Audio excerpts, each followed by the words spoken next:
moi ce matin de participer à cette journée particulière de l'excellence scolaire. Je tiens à féliciter tous les lauréats, élèves et enseignants, à vous encourager à continuer le combat que vous menez.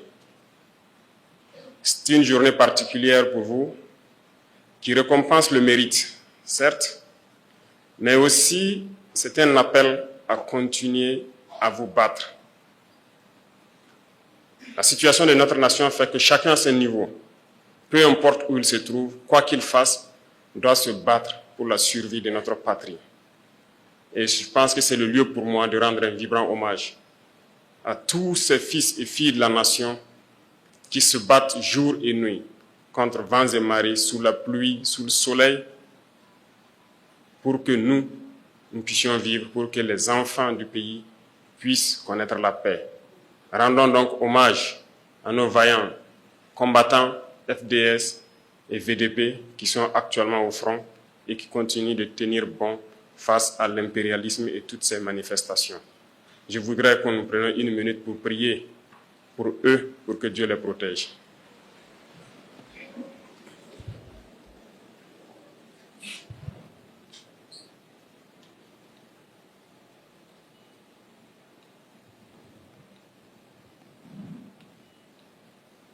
Je vous remercie.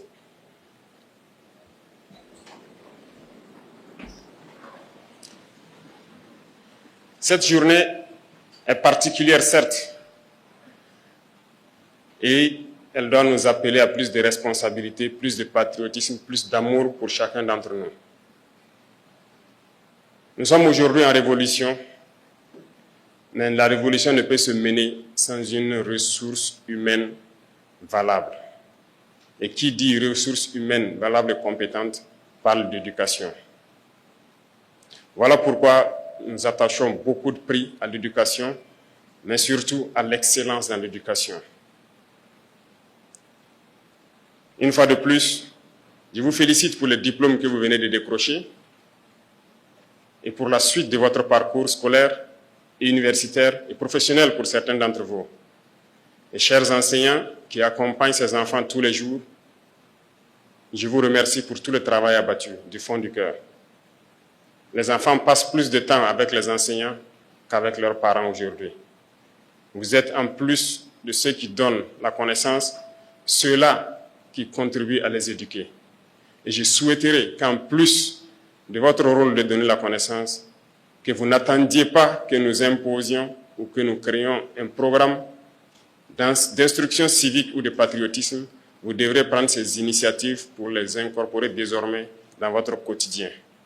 Chaque jour, prendre 30 minutes de votre temps ou 1 heure pour enseigner aux enfants l'amour de la patrie, l'amour du prochain, la solidarité, l'intégrité, le patriotisme, bref, toutes les valeurs que nos ancêtres nous ont léguées serait un bon atout pour ces jeunes générations.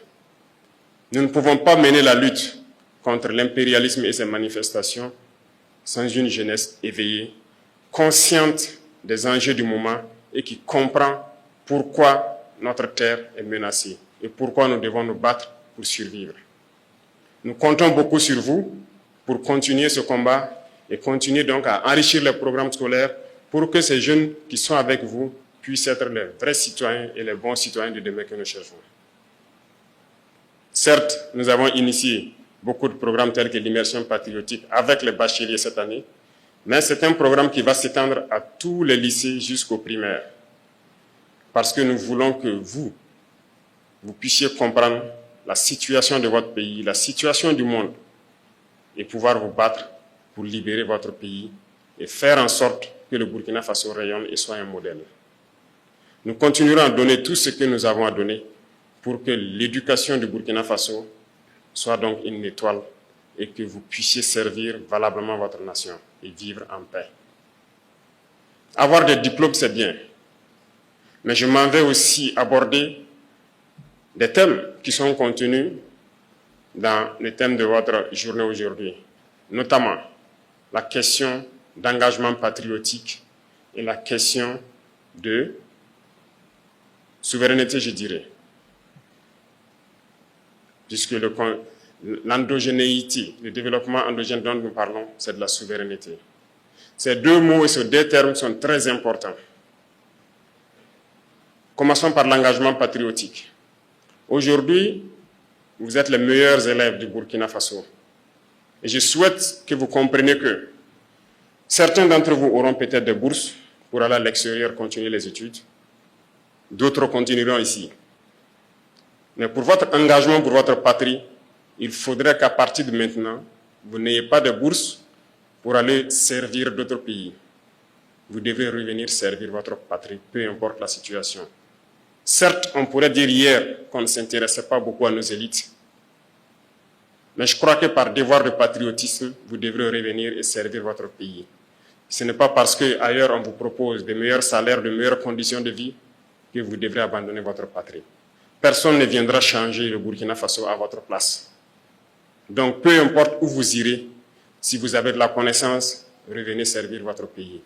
Nous réunirons les conditions aussi, pour que les conditions qu'on vous propose ailleurs, pour que vous les ayez ici et pouvoir donner du sien, pour que les membres de vos familles, vos proches, vos compatriotes puissent bénéficier du fruit de votre intelligence.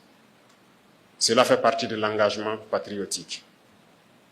Au-delà de tout ça, vous devez être engagé, fermement engagé à défendre la cause de votre patrie, à être de bons citoyens, à donner l'exemple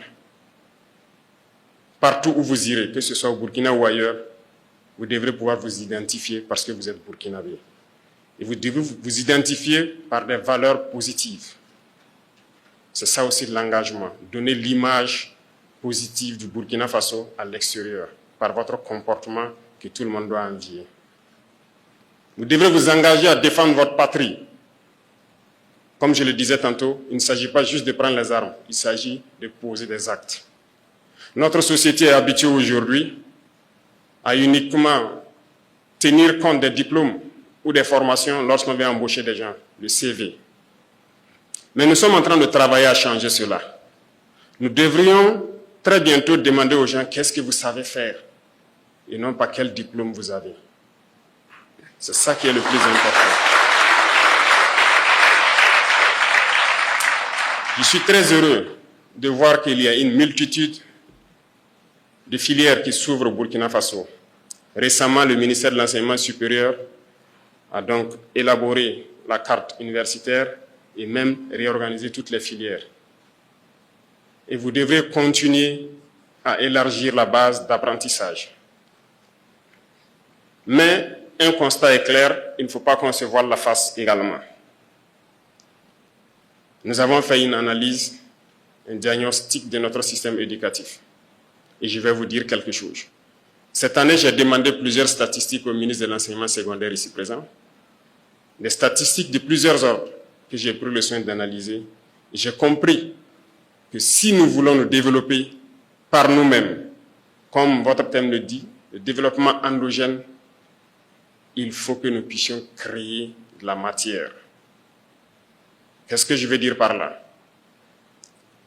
Cette année, quand vous prenez les statistiques, nous avons beaucoup plus de pourcentage de bacs littéraires que de bacs scientifiques. Et là, nous avons un problème, un sérieux problème. Les baccalauréats littéraires sont bien, très bien, parce que nous ne pouvons pas comprendre le monde sans vous. Tous ceux qui parlent de géopolitique, qui font les analyses de la géopolitique mondiale et qui permettent aux citoyens de comprendre le monde, ce sont généralement ces baccalauréats scientifiques. Tous ceux qui étudient la société, pardon, ces baccalauréats littéraires, sont tous ceux qui étudient la société, la sociologie, la philosophie. Nous en avons besoin pour que les jeunes puissent comprendre le monde, pour qu'on puisse comprendre notre société, pour qu'on puisse connaître notre histoire et tout ça. C'est très bien. Tous ceux qui disent le droit ont fait ces baccalauréats littéraires. Ce n'est pas qu'il n'y a pas d'emploi pour les baccalauréats littéraires. Mais ça ne doit pas être plus que le baccalauréat scientifique. Pourquoi je le dis? Le monde des sciences, c'est la réalité des faits. Qu'est-ce que vous faites aujourd'hui sans la science? D'abord, pour être en bonne santé ici, nous avons tous besoin de médecins. Ils sont bien scientifiques. Ce matin, ou durant tout votre cursus scolaire, vous êtes déplacé pour l'école. Chacun a peut-être enfourché son vélo, d'autres des motos. C'est de la mécanique. C'est la science. L'asphalte, le goudron sur lequel nous roulons, c'est la science. Les belles rues que nous voyons par-ci, par-là, c'est le génie civil, c'est la science. Tout le monde mange. Pour cultiver, vous avez besoin d'être scientifique, puisque l'engrais chimique que vous mettez sous vos plants, c'est de la chimie. Pour transformer nos matières premières, nous avons besoin de connaître la chimie, la physique et même la mécanique. Nous voulons nous industrialiser, ce sont les machines. Au quotidien, nous vivons donc avec le besoin de mentalité scientifique. Le textile que nous portons aujourd'hui, certes, le faisceau d'Anfani est en belle promotion, mais beaucoup d'entre vous ont porté des habits importés, tissés ailleurs par des machines fabriquées par des scientifiques. Les chaises sur lesquelles vous êtes assis sûrement sont importées, fabriquées par des gens qui ont développé la science. C'est pour vous dire que nous avons besoin de gens qui produisent. Si nous voulons nous développer, nous ne pouvons pas continuer à être des éternels consommateurs. Alors, comment faire pour que les jeunes s'intéressent à la science? Je me tourne d'abord vers vous, enseignants, qui devraient aussi changer peut-être certaines choses dans la forme d'éduquer les enfants, surtout au primaire, pour qu'ils s'intéressent aux matières scientifiques, telles que les mathématiques en général, les sciences physiques. Trouver les méthodes, les moyens pour que chaque élève puisse comprendre et aimer. Il ne faudrait pas qu'à partir du calcul mental, que les élèves commencent à détester les mathématiques. Vous devez trouver la formule pour que chacun aime les sciences. Bien sûr, ça fait rire, mais c'est la réalité. Il y a certains qui ne sont pas bons dans le calcul mental, mais lorsqu'il est posé, il peut faire bien ses mathématiques. Donc, il ne faudrait pas le traumatiser pendant le calcul mental pour qu'il déteste totalement les mathématiques. Et je compte sur vous pour trouver toutes les voies et moyens pour que ces jeunes enfants puissent s'intéresser aux mathématiques. Mais mieux, nous ne pourrons pas changer notre système éducatif sans aller au tout début, notamment l'éducation de la petite enfance.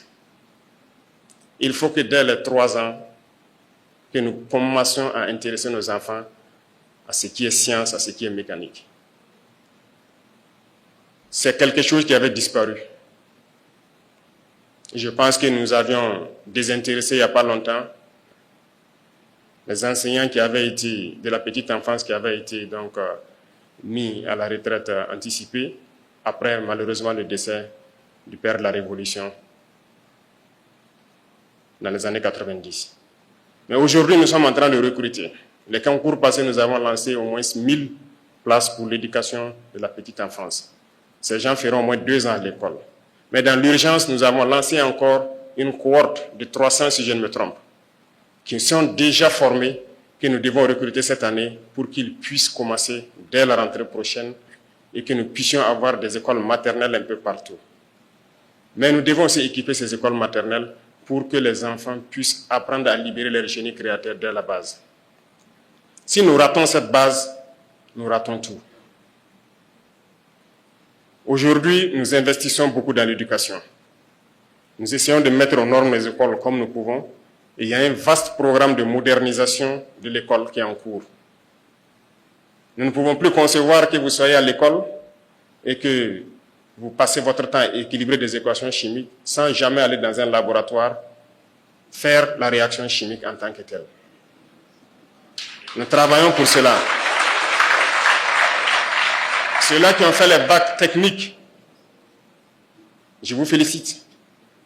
Mais vous ne devez pas être là à dessiner des engrenages sur les papiers sans pouvoir avoir vos machines, vos tours et fabriquer les engrenages. Nous devrons produire. Et nous devons produire. Nous ne pouvons pas être d'éternels consommateurs. Donc la transformation de l'école a commencé. L'initiative est lancée, certes, nous devons faire le bâtiment aux normes, mais construire beaucoup de laboratoires dans nos écoles. On ne peut pas passer le temps à dessiner des cellules végétales et animales sans jamais aller au microscope, regarder la cellule et comprendre réellement ce que c'est. Ce matin, je suis particulièrement touché par le fait qu'un de mes anciens enseignants est parmi vous.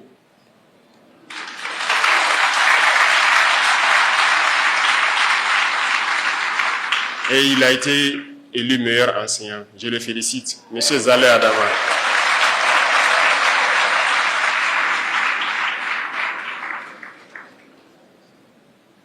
Ça fait beaucoup plaisir et vous comprendrez plus tard, vous les élèves, quand vous serez peut-être en fonction, comment l'enseignant est important. Je souhaite que l'enseignant et l'élève forment un seul corps et que vous puissiez aider le pays à s'en sortir. La nation compte énormément sur vous. Et comme je l'ai dit, nous allons mettre tout en œuvre pour que notre enseignement puisse être un enseignement qui produise de la matière. Nous ne pouvons pas continuer à importer. Bientôt, nous allons dresser un centre au Burkina Faso qui sera comme donc un incubateur. Parce qu'il y a des gens qui n'ont peut-être pas eu la chance d'être à l'école, mais qui inventent, qui arrivent à reproduire, qui arrivent à créer. Dans ce centre, nous mettrons toutes les machines possibles pour que ceux qui ont de la matière pour créer puissent se retrouver, qu'on y mette un peu de science et les permettre de s'installer. Nous avons un projet, dès l'année prochaine, de pouvoir mettre en place une académie particulière qui doit former beaucoup d'ingénieurs pratiques. Le projet sera lancé très bientôt, s'il plaît à Dieu. Nous avons beaucoup de chantiers dans le domaine de l'éducation parce que nous croyons fermement que sans ressources humaines de qualité, nous ne pourrons pas nous développer, nous ne pourrons pas faire la révolution que nous souhaitons. La révolution n'est pas que importer ce que nous voulons, mais la révolution aussi, c'est une révolution de mentalité pour que nous puissions produire. Je vous invite tout un chacun à réfléchir à qu'est-ce que nous pouvons faire, qu'est-ce que nous pouvons créer, et ne pas nous passer tout notre temps à importer. Retenez quelque chose. Je ne pense pas que Dieu soit descendu sur terre pour former les premiers ingénieurs dans ce monde. Ils ont réfléchi, ils ont trouvé, ils ont fait et refait, et ils ont créé. Ne pensez donc pas qu'il faut forcément que vous allez apprendre pour pouvoir être ingénieur. Vous pouvez développer. Et vous êtes assez intelligent pour le faire. N'écoutez pas ceux qui ne sont pas convaincus. Des gens vous diront peut-être, ce n'est pas le niveau du Burkina Faso de faire ça, on n'est pas encore à cette étape. Écoutez, contentons-nous de faire juste le minimum et ne pas penser très loin. Il y a des individus qui vous décourageront comme ça. Non. L'école a été créée par qui? C'est ceux-là qui ont réfléchi, qui ont créé des choses, qui ont décidé d'apprendre ça aux autres. Et petit à petit, l'école a été créée. Est-ce que vous voulez me dire qu'on est incapable de créer quelque chose, non? Vous êtes incapable de créer? Donc, désormais, en plus de l'école, il faudrait réfléchir. Qu'est-ce qu'on peut faire? Et comme je vous ai dit, le centre sera mis en œuvre. Et vous tous qui êtes là, êtes susceptibles de passer là-bas, montrez ce que vous savez faire et on va vous accompagner à vous installer. Parce que tout ce que nous importons, nous ne pouvons pas continuer de le faire. Je disais au ministre que très bientôt, je vais peut-être interdire l'entrée des vélos au Burkina Faso. Si nous ne pouvons pas fabriquer des vélos, il faut reprendre nos ânes et nos chevaux au marché. Vous êtes d'accord avec moi que c'est inconcevable que les choses basiques nous importons. Les simples boutons de vos chemises, je ne pense pas qu'on les fabrique ici. Vous trouvez ça normal?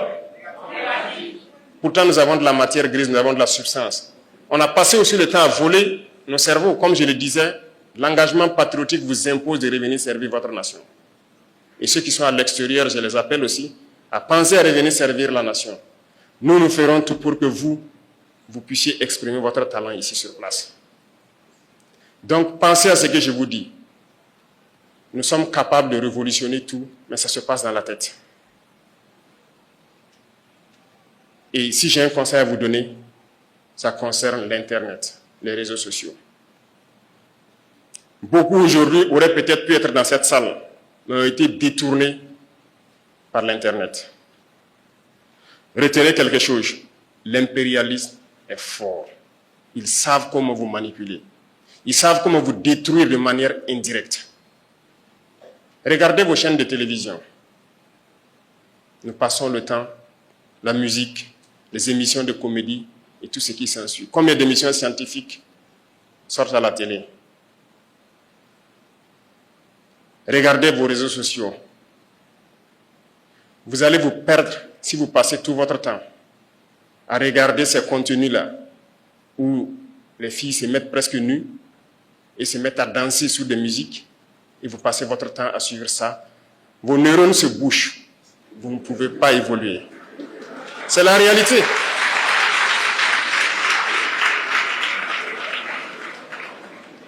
Le plaisir est une chose, la connaissance est une autre chose.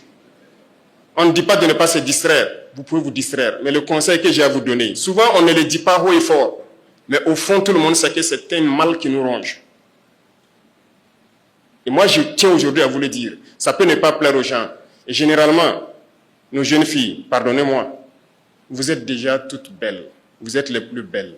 Vous n'avez pas besoin de vous exposer sur les réseaux sociaux. Arrêtez ça. Nous devons nous concentrer sur l'essentiel. Il y a des gens qui passent leur temps à conscientiser pour que les gens se réveillent, à faire comprendre le monde. Ces gens-là ne sont pas très suivis. Il y a des gens qui passent leur temps à montrer tout ce qui est scientifique sur les réseaux sociaux. Ces gens ne sont pas très suivis. Regardez, certains artisans, je ne sais pas, dans le Pakistan ou je ne sais quoi, montrent à travers les réseaux sociaux comment fabriquer des objets élémentaires. Mais ça ne nous intéresse pas. C'est ceux-là qui créent les contenus avec des filles qui se montrent nues sur les réseaux sociaux. C'est ça qui nous intéresse. Jeunesse, il faut faire attention. Si vous vous intéressez à ces choses, vos neurones se bougent, vous ne pourrez plus réfléchir. Et c'est dangereux pour vous. Nous n'avons pas besoin de ça. Il y a des moments pour se distraire, mais le gros de votre temps, vous devrez vous concentrer à étudier et à créer. Vous me promettez que vous allez créer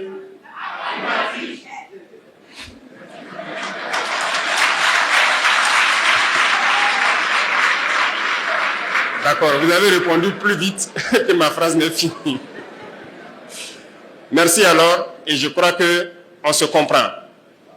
Il y a des choses que peut-être les gens diront que ce sont des sujets à ne pas aborder, mais je vous ai dit, je ne suis pas un chef d'État comme les autres. Si quelqu'un pense que c'est un sujet, il n'y a pas de sujet tabou avec moi. Tant que ça va impacter négativement ma jeunesse, je vais discuter avec vous et vous dire ce que je pense.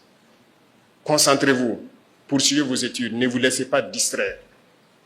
C'est très important. Plus vous restez concentré, plus vous apprenez, mieux notre nation va se porter. Si vous comprenez le monde, la guerre va finir. Si vous comprenez la science, nous allons nous développer très vite. Et vous êtes tous des génies, vous êtes capables de créer. Et je compte sur vous. Chers enseignants, je veux que vous continuiez à véhiculer ce message. Et chers parents, je vous interpelle vous aussi. Faites en sorte que la télévision, les réseaux sociaux, que vous puissiez diminuer l'intensité avec les enfants. Ils ont besoin d'apprendre, leurs cerveaux ont besoin de se développer. Lorsqu'ils sont accros à ces objets, ils ne peuvent plus réfléchir. Tout est orienté vers la déperdition. C'est très dangereux. Faites des efforts. La nation a besoin de ses enfants. L'Afrique a besoin de quitter cette situation. Et ils ont fabriqué tout pour endormir l'Afrique. Les programmes que vous regardez sur vos réseaux sociaux ne sont pas les mêmes programmes que eux-mêmes ont créés, que leurs enfants suivent. Comprenez ça. Prenez vos applications où vous suivez ce que je dis qui n'est pas bien. Les pays qui l'ont créé, dans leur pays, leurs enfants ne suivent pas ce que vous suivez. Pourquoi ils font ça? C'est pour vous enfermer, que vos cerveaux ne se développent plus jamais et que vous soyez là à être des consommateurs. Et qui dit consommateurs, ce sont vos matières premières que vous allez être obligés de brader pour pouvoir avoir le luxe qu'ils vous vendent. Bref, je tenais à vous donner des conseils également, en plus de vous féliciter, de vous encourager. Parce que la nation a besoin de vous. Nous devons bâtir notre pays. Nous devons libérer notre pays. Nous devons revivre en paix. Nous devons être développés. Et nous ne pouvons le faire que dans cette union, que dans cette harmonie et dans la recherche de la connaissance. Je compte sur vous pour que le Burkina Faso rayonne haut et partout dans ce monde. Que vous portez haut le drapeau du Burkina Faso et que notre pays puisse être un exemple, que toute l'Afrique puisse s'unir un jour et que nous puissions vaincre tous ces fléaux qui détruisent l'Afrique. Merci beaucoup à vous. Je vous souhaite très bonne chance. Que Dieu vous accompagne dans votre cursus scolaire suivant, universitaire et dans les professions que certains auront choisies. Que Dieu continue de protéger et accompagner nos vaillants enseignants qui se battent jour et nuit sur tous les terrains pour donner la connaissance aux enfants. Je vous tire mon chapeau. Vous êtes des combattants de cette patrie. Continuez votre travail noble et continuez à encadrer. Merci beaucoup à tous et je vous souhaite une très belle cérémonie, une très belle journée. Profitez donc de votre temps pour savourer quelques sites touristiques à Ouagadougou qui pourront donc vous être aussi utiles et éducatifs. La patrie ou la mort. Merci beaucoup.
Une autre facette de l'information au Burkina Faso.